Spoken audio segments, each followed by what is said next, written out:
Evangelho de João, capítulo 11, versículo de número 35.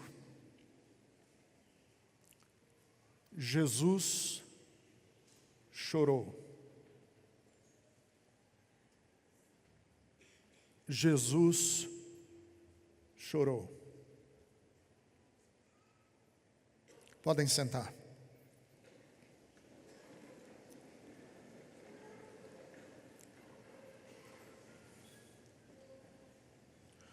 Há muitos anos atrás, ou há muitos anos, oficiei o enterro de um rapaz que morreu num acidente de moto. Ele tinha 26 anos de idade.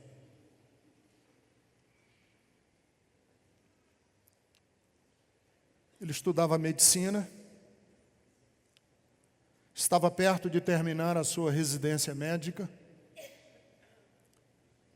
e num acidente absolutamente bobo, tolo, ele bateu a cabeça na calçada e morreu num acidente de motocicleta. E eu fui convidado para fazer o enterro.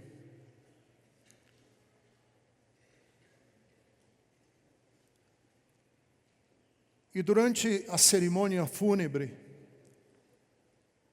eu citei um trecho do Frei Dominique Morin. Dominique Morin já tinha passado por uma experiência semelhante à minha. Ele também tinha sido convidado para fazer o enterro de um rapaz.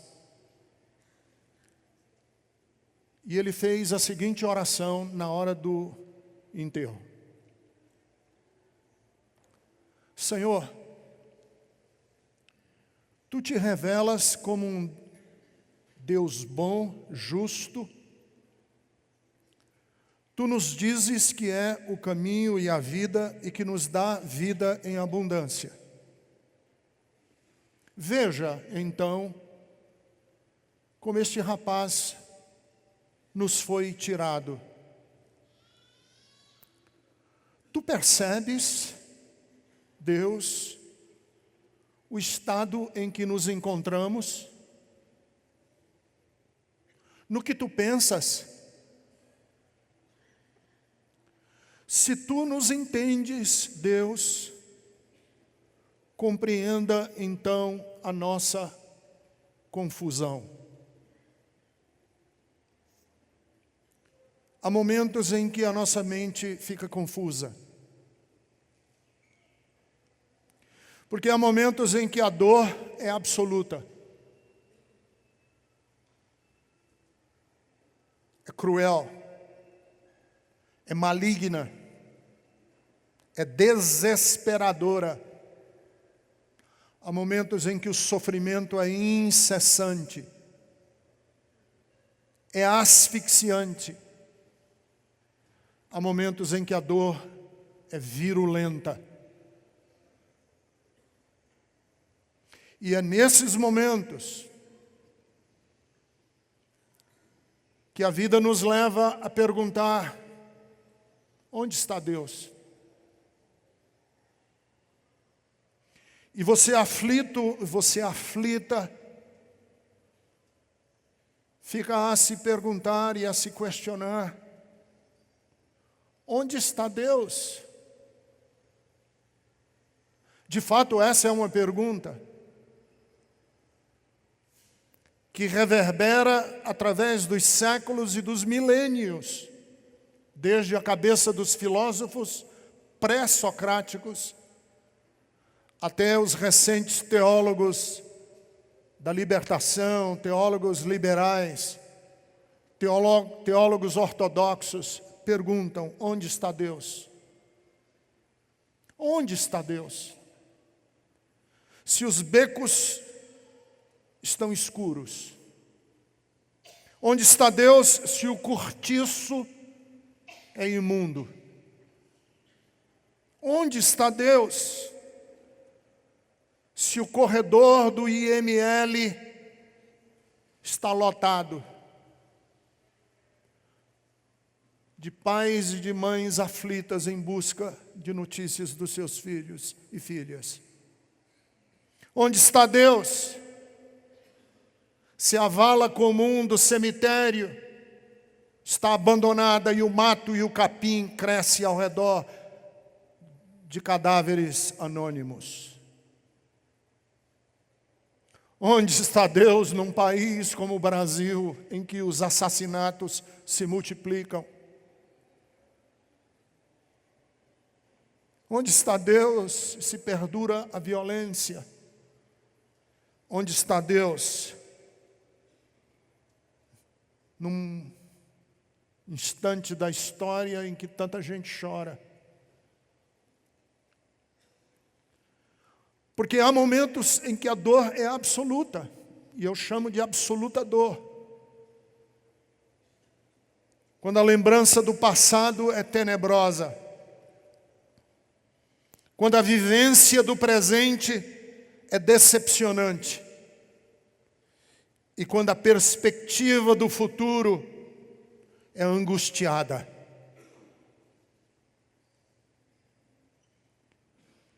Existe sim a dor absoluta.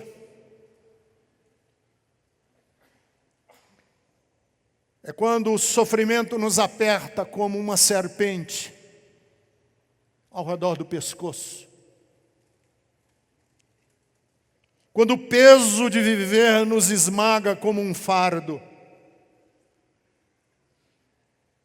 E eu vou dizer para vocês, neste momento da dor absoluta, o pior de todos os consolos é alguém dizer: fique tranquilo, Deus está no controle.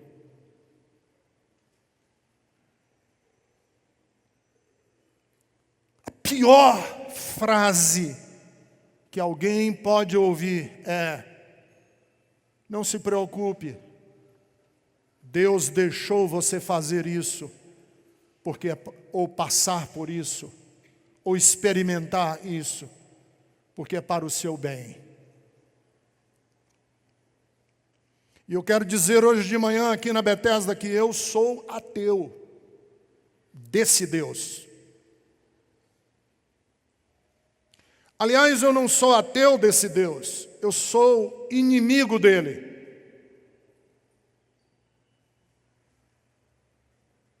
Porque se Deus está no controle,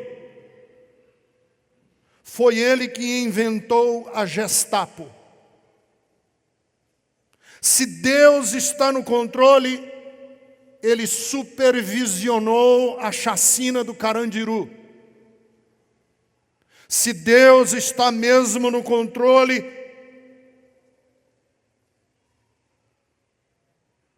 Ele estava por trás da mão do torturador da ditadura do Chile, de Pinochet. Se Deus está mesmo no controle, Ele gerenciou a carnificina de Ruanda. Quero dizer hoje, em alto e bom tom na Bethesda, o Deus que os protestantes larga e fartamente chamam de soberano, não passa para mim de um déspota elevado à infinita potência. O Deus da providência que o calvinismo tanto tenta explicar, para mim é um tirano escolado nos manuais de Maquiavel. O Deus que precisa do mal para cumprir a sua vontade, para mim, é uma divindade que nos trata como peões no seu tablado de xadrez. Ele não passa de um frio executor de uma sórdida agenda. Deus precisa, quer e deixa acontecer.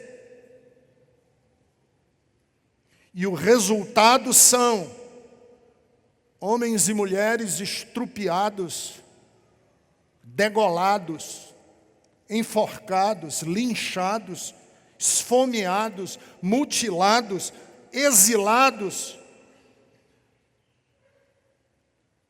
É esse Deus que, para a sua própria glória, precisa de caminhos sinuosos. Um Deus que, por amor do seu próprio nome, usa as pessoas. Um Deus que, por zelo de manter a história nos trilhos, nos condena. Pois esse Deus é uma mentira criada pelos teólogos, ele é uma perversidade criada pela igreja,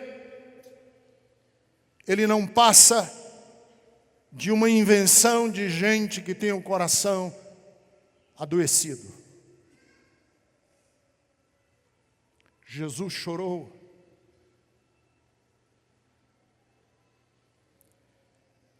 Jesus chorou para que nós nunca nos esqueçamos que o nosso Deus é um Deus não que usa, não que manipula. Nosso Deus é um Deus que chora.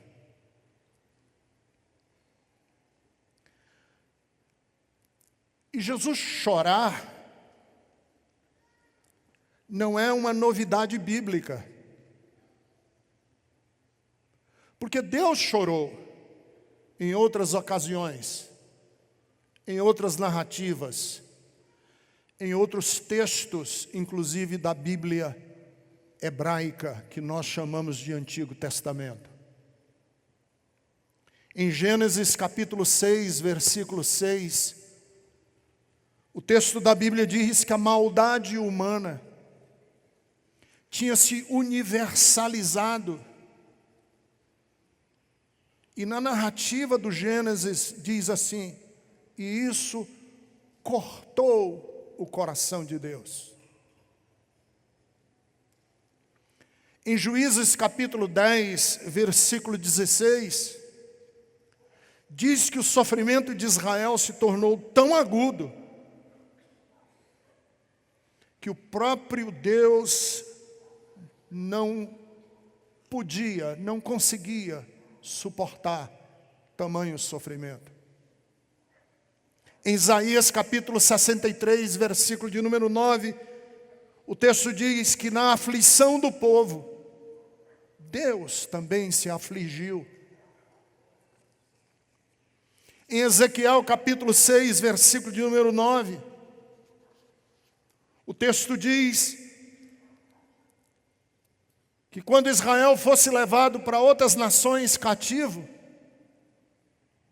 Israel se lembraria, lá no exílio, do tanto que Deus foi entristecido por causa dos seus corações. Em Jeremias capítulo 31, versículo de número 20, o texto diz que quanto mais Deus fala em Efraim, mais lembra de que tem o coração com ansiedade no coração e grande compaixão por Efraim. Portanto, em Jesus, quando o texto diz, Jesus chorou, é para que nós entendamos que o nosso Deus não é uma divindade estranha, alheia, distante. Deus se entranha na história conosco. É nosso concidadão. Ele é nosso conterrâneo, é vizinho nosso. É bem diferente da ideia do Deus gerente, maquinista, piloto, soberano. É um Deus que entra na história e sofre com a gente, como a gente. A história de Jesus foi marcada não por glória, mas por sofrimento. Já no seu nascimento, ele precisou imigrar para o Egito, fugir, porque Herodes queria matá-lo. Quer dizer, ele não, a família, né? Precisou fugir e ele foi junto. Crescendo, moleque, guri, em casa, Jesus amargou o ostracismo dos seus irmãos. Em Nazaré, foi rejeitado.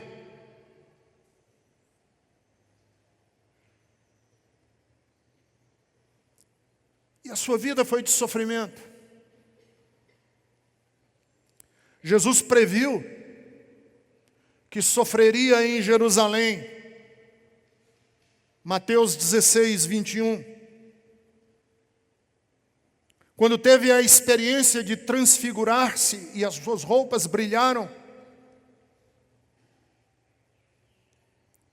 Moisés e Elias vieram para conversar com ele. E o texto de Lucas 9:31 diz que eles conversaram com Jesus, consolando sobre a sua morte. E ele advertiu os discípulos que a vida dele, de Jesus, não seria imune à tragédia. Marcos capítulo 8, versículo 1. Ele sabia que seria açoitado, porque esse era o rito da tortura romana. Iam bater nele. E ele disse, eu vou sofrer açoites. Em Mateus 20, 19. Elogiou o gesto de uma mulher que derramou perfume sobre ele, dizendo que aquela mulher, entre todos ali da sala, intuía que o tempo dele aqui na terra seria breve e que ele morreria logo. Mateus 26, 12. E de fato, Jesus sofreu muito. Foi traído por um amigo. Mateus 26, 49. Foi vendido por 30 moedas safadas. Em Mateus 26, 15. Foi abandonado, além daquele que o traiu, pelos outros companheiros. Em Marcos 14, 50. Quando foi julgado, ele foi julgado de madrugada num tribunal espúrio e acusado com falsas testemunhas. Em Mateus 26, 59. Foi ferido e brutalizado nos interrogatórios.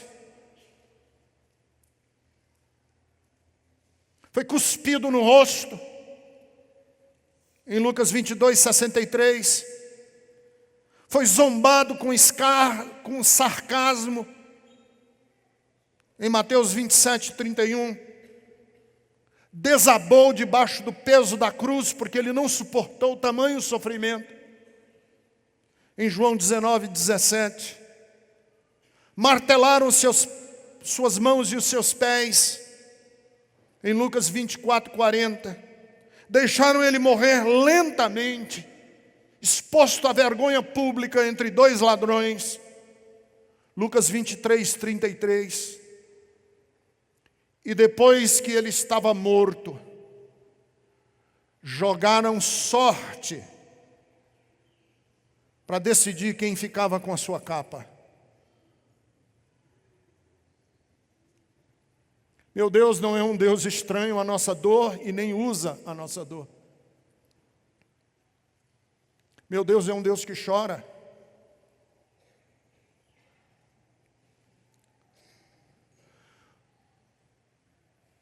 Eu soube da história de uma mulher que estava sofrendo muito porque o marido morreu. Morreu prematuramente, não era para ele ter morrido tão cedo. E um religioso se aproximou dessa mulher e disse assim para ela: não chore. Isso foi um jeito que Deus encontrou de dizer o tanto que ama você. Sabe o que ela respondeu? Então diga a Deus que não quero ouvir o recado dele. Diga a Deus que eu não quero ouvir o recado dele. Eu já li, inclusive, no manual de teologia. Uma pessoa escreveu no manual de teologia que eu estava estudando essa semana: o sofrimento é uma bem-aventurança que purifica nossas almas. Sabe qual foi a minha reação quando eu li essa frase? Eu quero ficar impuro. Eu não quero essa purificação. Por que é que Jesus chorou? Jesus chorou para que a gente saiba que nosso Deus é diferente do Deus da teologia, dos manuais frios, organizados em torres de marfim. Jesus nos convida a nutrir outra ideia a respeito de Deus. Mudar a chave. Mudar a perspectiva, o olhar, a lente. Ele nos chama a recusar até a morte a ideia de que Deus usa, assiste passivamente, precisa de tragédias, de sofrimento, de tortura, de estupro. Não, Deus é amor. E quando a Bíblia diz que Deus é amor, isso implica em afirmar junto com essa frase, Deus é amor, que Deus não quer, Deus não pode e Deus não está interessado em nosso sofrimento, em nossa dor. Você não é um elo numa corrente. Deus não vai usar você com projetos nebulosos. Deus não tem projetos gloriosos que precisem do seu sacrifício.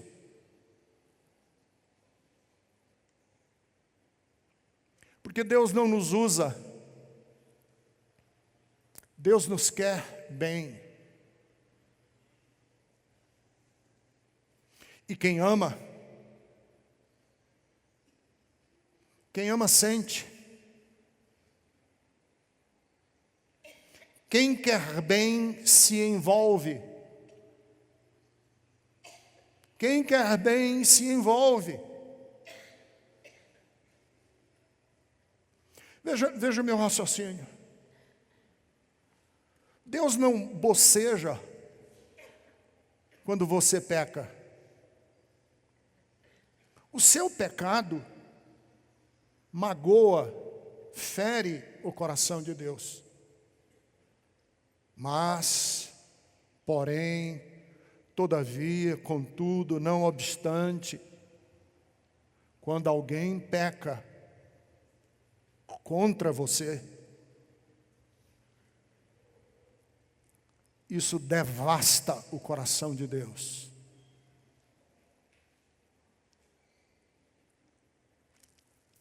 Deixa eu corrigir um pensamento comum nas igrejas evangélicas. Deus não experimenta a nossa dor como se fosse dele. Nossa dor é a dor de Deus. O que dói em mim, dói em Deus infinitamente.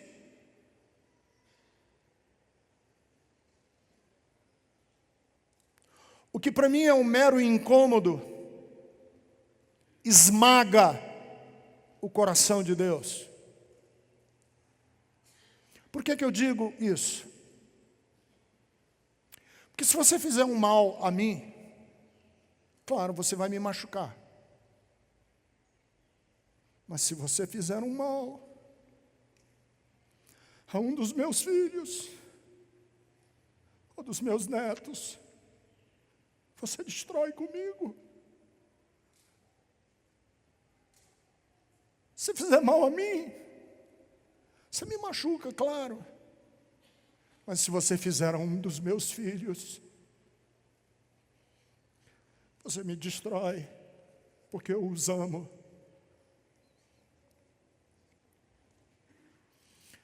Essa revelação de que Deus chora, nós nunca conheceríamos de verdade se não existisse Jesus. Ela seria mais uma divagação da narrativa bíblica do Antigo Testamento. Mas em Jesus ele encarna. Deus chora, não como se fosse a dor dele. A dor que você passa é a dor do coração de Deus. No livro do Rubem Alves, A Grande Arte de Ser Feliz, ele cita Angelos Silesius. E Rubem Alves cita esse pensador medieval que diz assim: o olho através do qual Deus me vê é o mesmo olho através do qual eu vejo Deus. Por isso que gente adoecida começou a falar de Deus com os olhos adoecidos. E esse Deus, que hoje está nas igrejas evangélicas primordialmente, e em muitos redutos católicos romanos, é um Deus doente, frio.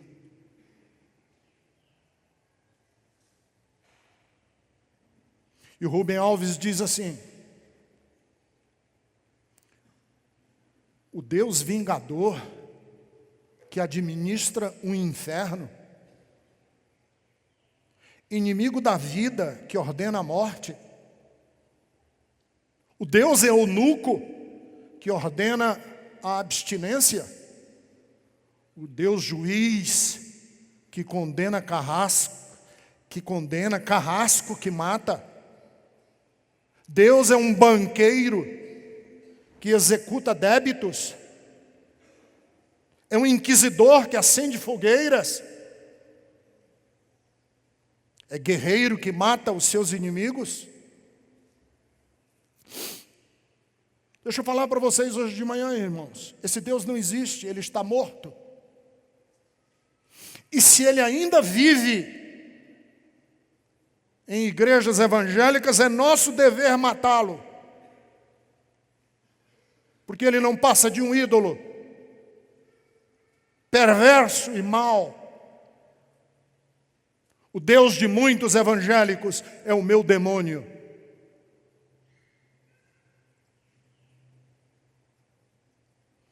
E se você tem devoção por Ele, convém lhe dizer que você precisa do colírio do livro do Apocalipse, para que os seus olhos vejam uma outra realidade. Deus sofreu em Jesus, porque Jesus é Deus. E Jesus nos mostrou que Deus não vive exilado lá no céu, num paraíso de delícias. Deus fez da terra o seu lugar de morada, habitou entre nós. Ele não é altivo, frio, distante, nem indiferente. Por que é que Jesus chorou?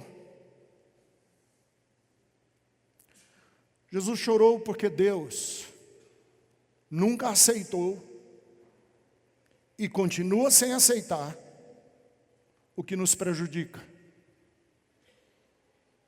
Deus nunca aceitou e continua sem aceitar o que prejudica você, o que conspira contra a vida. A visão de um Deus que usa doença, que ordena a morte, que está por detrás das traições,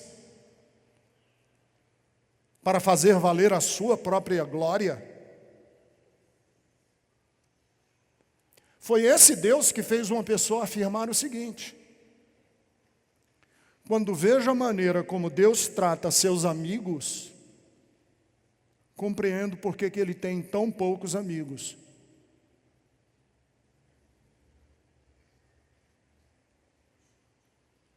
Quando meu amigo Alisson morreu, pastor, teve um aneurisma cerebral, menos de 50 anos de idade.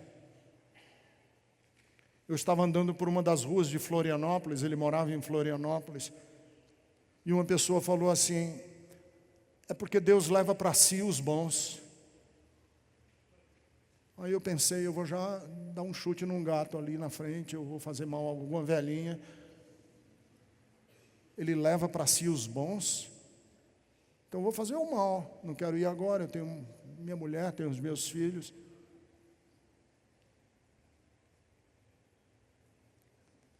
Deus escolheu você para passar por essa tribulação, porque Ele sabe que você é bom. Então eu vou deixar de ser bom. Deus nos revela exatamente o contrário. O amor de Deus é um amor doido, alucinado, infinito, eterno. Jamais Deus moveria um dedo para fazer mal, para cooperar com o mal de quem Ele ama. As lágrimas de Jesus nos revelam que muitas vezes a nossa realidade é dura e cruel, muitas vezes.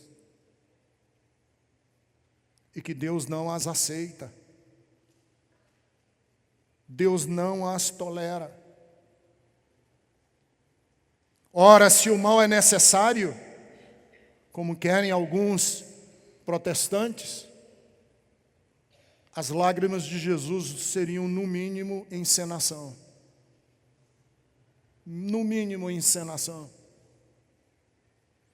Jesus, o Filho de Deus, morreu numa cruz. E aquela cruz, ainda hoje, é símbolo da maldade mais abjeta. A cruz se tornou para nós o símbolo mais ardente e incessante de que Deus está ferido pela tragédia que se transformou a nossa vida humana. Deus se deixou quebrar, foi ferido e lacerado,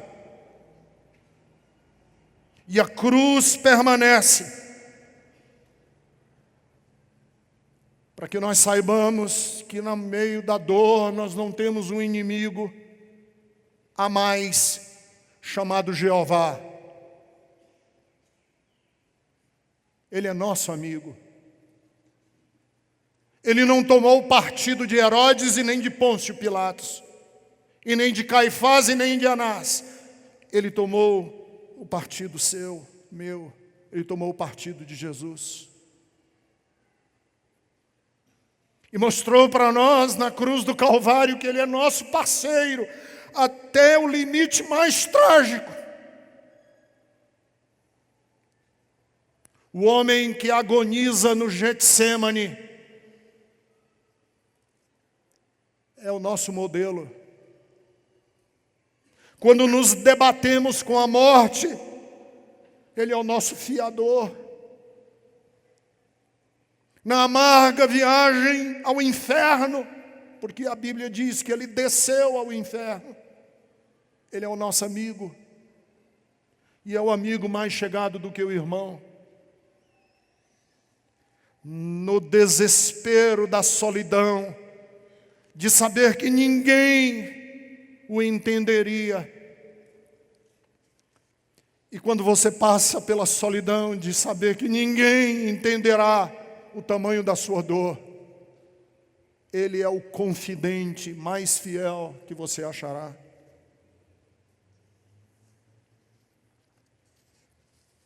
Meu Jesus chorou. Mas não foi a única vez. Em Lucas capítulo de número 7, a Bíblia diz que Ele se moveu de íntima compaixão. As tripas de Jesus se moveram de compaixão por uma viúva que ia enterrar o seu único filho. Em Marcos capítulo 10, versículo de número 48, ele ouve o grito de um mendigo que era cego e para ouvir o pedido desse cego. Em Marcos capítulo 10, versículo de número 17, a Bíblia diz que havia um jovem que era insolente, soberbo, mas Jesus o amou, mesmo que ele deu as costas para ele. Em Mateus 15, 32, ele olhou a multidão e a Bíblia diz que ele viu que a multidão estava sem comer e teve compaixão de todos. Em Mateus 9, 36, ele olhou para as multidões de religiosos, gente com religião, e se moveu de compaixão por eles, porque eram ovelhas sem pastor. Jesus chorou.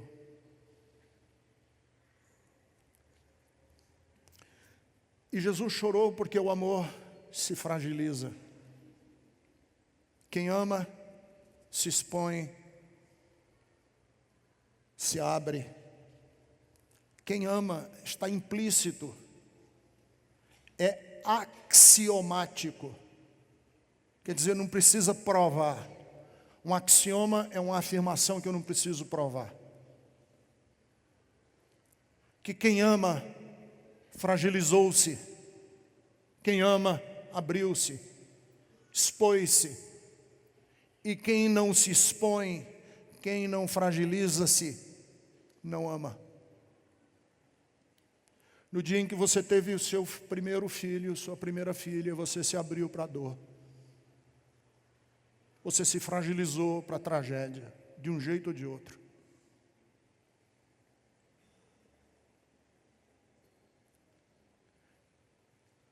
Em todo parto, a mulher está parindo com lágrimas para viver das lágrimas. Não tem como. A contrapartida de não amar é distanciar-se, é fechar-se, é isolar-se. Se você não deseja partilhar a dor, crie um céu para você, rodeie-se de anjos e viva lá. Você não pode interagir com ninguém.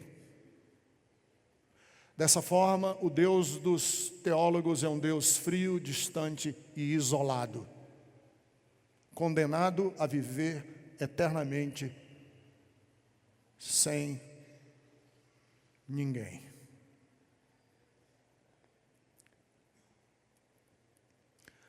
Portanto, meus irmãos da Bethesda, hoje de manhã, deixa eu dizer, eu não tenho medo de deixar de crer em Deus, dependendo de quem seja esse Deus. Eu tenho medo de passar a ter pensamentos cruéis a respeito do Deus verdadeiro. Isso eu tenho medo. Mas talvez você, ao me ouvir hoje pela manhã, esteja me dizendo assim: Pastor Ricardo, o senhor falou tudo sobre isso, mas e a minha dor?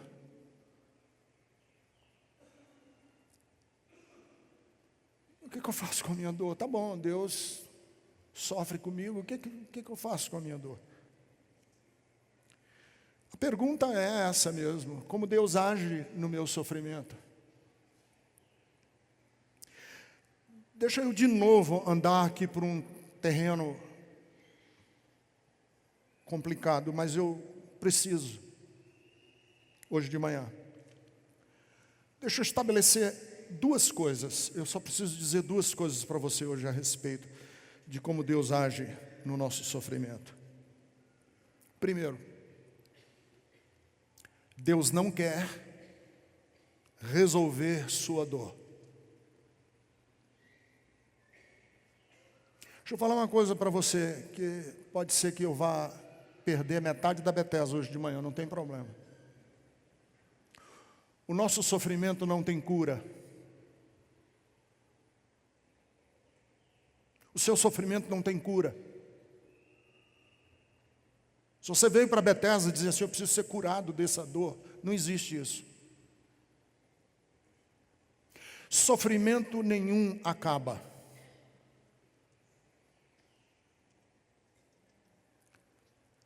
A dor pode acabar, mas a memória do sofrimento não acaba nunca.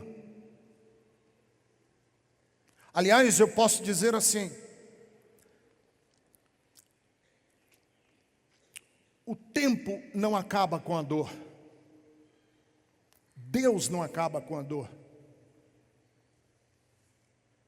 O tempo espaça a nossa dor. Quando aconteceu, você sofria de minuto em minuto, de minuto em minuto, de minuto em minuto, de minuto em minuto. O tempo foi passando, você passou a sofrer de hora em hora.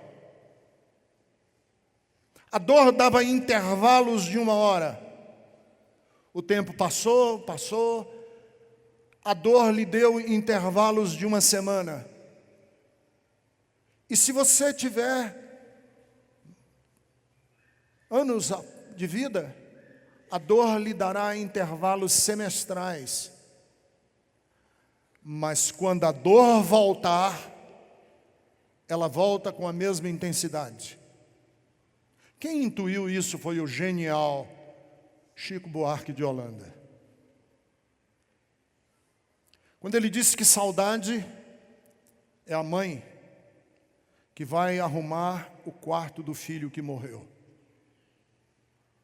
E na música o Chico diz assim: saudade é o reverso de um parto.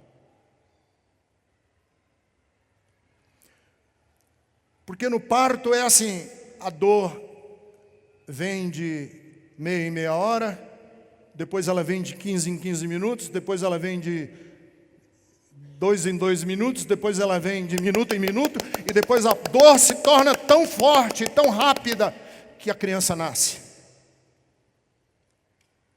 O reverso disso é o que acontece com a saudade. Você perdeu o seu filho, você perdeu sua filha, você perdeu seu pai. As primeiras semanas foram cruéis, você não conseguia nem se concentrar em nada. Passado algum tempo, você consegue já.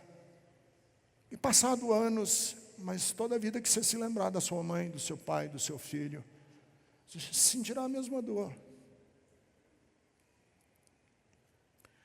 Então, deixa eu dizer assim, Deus não quer acabar com a nossa dor.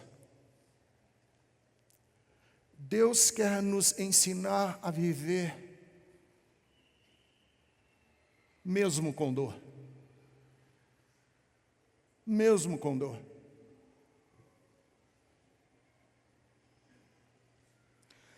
Deus não quer acabar com o seu sofrimento. Deus quer ajudar você a ultrapassar o seu sofrimento.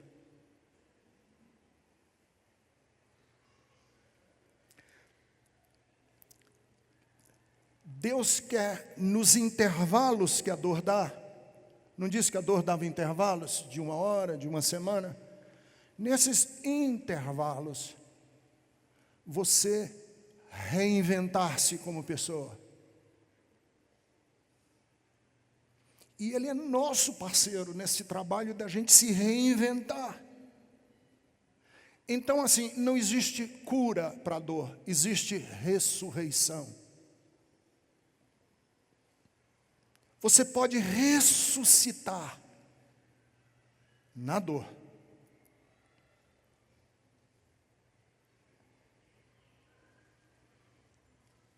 Segundo, eu disse que eram 2 coisas. Segunda, Deus não quer curar você. Ele não deseja resolver o nosso sofrimento. Deus quer nos acolher no nosso sofrimento. Porque sofrimento não tem solução.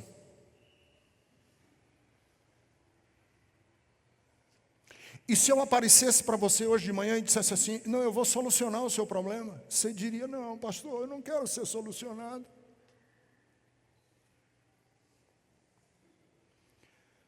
Eu não quero que você me explique. Eu não quero que você venha me explicar o porquê e como. Eu não quero, eu preciso agora de colo. Diante da dor mais profunda, toda palavra é vazia. Toda receita é uma traição. Você tem um amigo ou uma amiga que está chorando muito, cale-se e chore junto.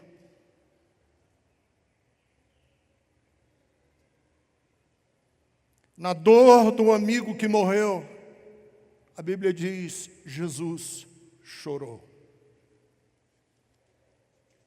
Chore junto.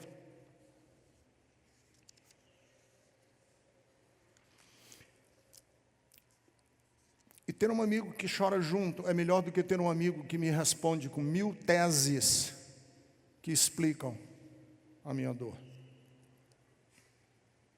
Jesus chorou para que eu aprenda a viver o sofrimento sem abandonar Deus. Jesus chorou para que eu aprenda a viver o sofrimento sem abandonar Deus. Eu posso sofrer sem abandonar Deus. Porque eu posso sofrer com o seu ombro, com o seu ouvido, com a sua companhia.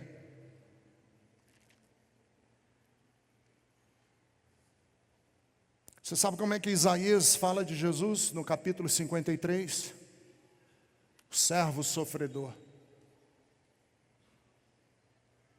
Você sabe como é que Mateus descreve Jesus em Mateus 11, 28? Como o estivador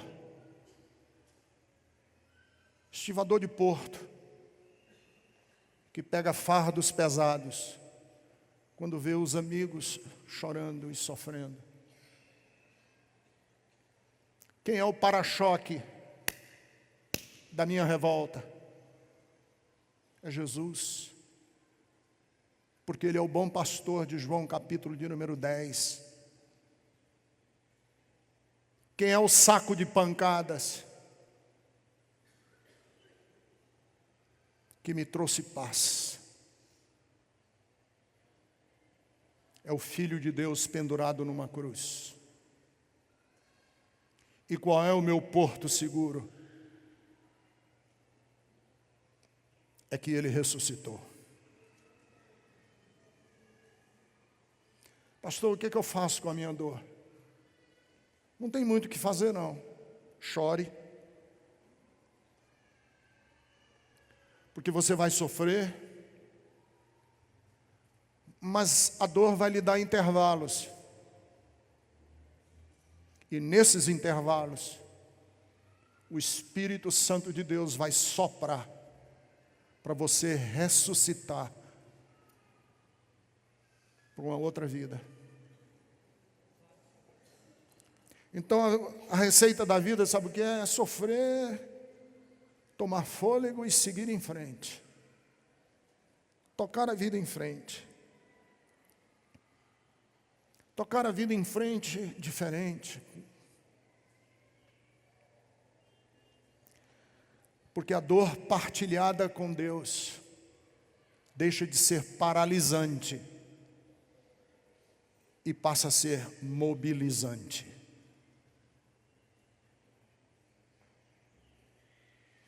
Você me pergunta, Ricardo, como é que você está hoje de manhã? Minha alma está doente. Minha carne grita.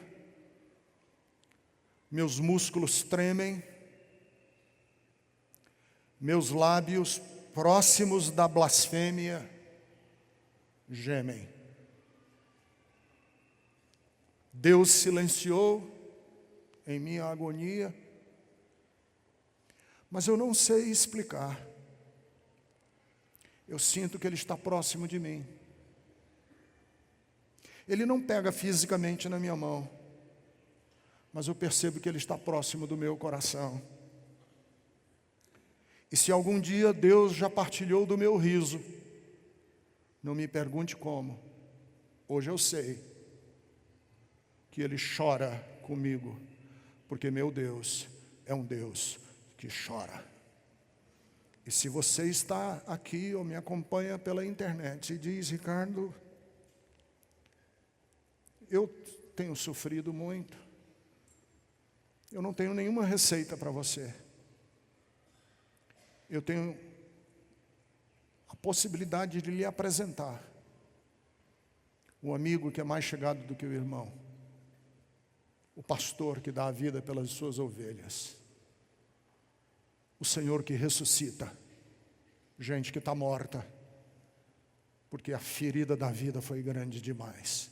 Hoje você pode ressuscitar para uma nova vida com Deus.